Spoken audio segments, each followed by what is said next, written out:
کہ یہ چھوٹی چھوٹی بچیوں اور چھوٹے چھوٹے بچوں کے ساتھ جو زیادتی کے واقعات پیش آ رہے ہیں یہ کیوں پیش آ رہے ہیں؟ کبھی کسی شہر کی بات کریں، کسی نہ کسی شہر میں اس طرح کے معاملات ضرور پیش آ رہے ہیں۔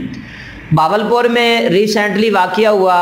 کہ ایک دوست کی بہن کے ساتھ اس کے دوست نے زیادتی کر دی۔ پچھلے دنوں 4 سالہ بیٹی کے ساتھ زیادتی کی گئی، زینب بیٹی کے ساتھ زیادتی کی گئی، اور ابھی کل کی خبر لگی ہوئی تھی نیا پاکستان چینل پر کہ ایک 7 سالہ بیٹی کے ساتھ 50 سال کی عمر کا بڈھا جو ہے وہ زیادتی کرنے کی کوشش کر رہا تھا۔ بچے اور بچیوں کی عزتیں جو ہیں وہ ہماری محفوظ نہیں ہیں۔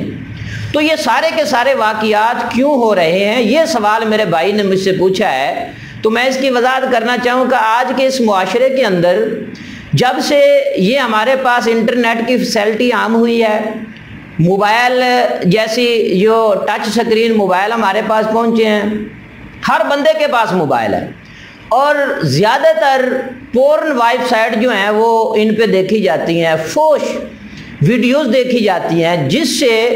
انسان کے جذبات جو ہیں ابھرتے ہیں۔ جب بندے کے جذبات ابھرے ہوتے ہیں، وہ نوجوان بچہ ہو، وہ بوڑھا ہو، وہ کسی بھی عمر سے اس کا تعلق ہو، جب اس کے جذبات کو ہوا دے دی جاتی ہے، اس کے جذبات گرم ہوتے ہیں، تو ایسے بچے جب گھر سے نکلتے ہیں، ایسے بوڑھے جب گھر سے نکلتے ہیں بے حیائی کی فلمیں دیکھنے کے بعد، تو پھر انہیں پتہ نہیں چلتا کہ ان کے سامنے بیٹی موجود ہے، بیٹا موجود ہے، 5 سال کی بیٹی ہے، 4 سال کی بیٹی ہے، 7 سال کی بیٹی ہے، اس فرق میں تمیز نہیں کر سکتے ہیں، وہ اس بات کو سمجھ نہیں سکتے ہیں۔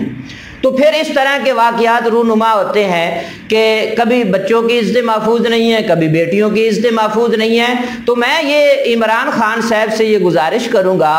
کہ کائنڈلی آپ ان لوگوں کا نوٹس لیں جو پورن فلمیں دیکھتے ہیں، جو غلط قسم کی ویب سائٹ اوپن کر کے اپنے موبائلوں پہ دیکھتے ہیں، اس پہ پابندی لگائی جائے،